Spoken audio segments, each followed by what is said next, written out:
Ganito kaganda ang sunset dito sa Barangay Utabi, Bulon, Sorsogon, na kung saan ako ay naroon.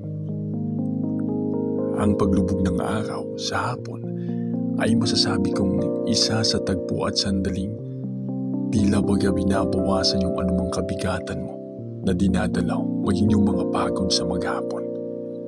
Habang nasisilayan mo ang ganitong ganda ng kalikasan, talagang masasabi mong napakadakilan ng Diyos para likayin ng ganitong sanlibutan. Napaka-refreshing, sarap mag-unwind sa tabi ng dagat kapag ganitong senaryo o ganitong larawan ang makikita mo.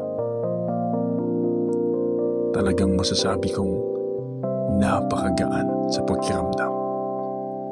Kaya kung may mga kabigatan ka, subukan mo minsan, tambay ka sa dalampasigan para kahit papano ay maibsan anumang kabigatang dinadala mo, kaibigan. Tara na!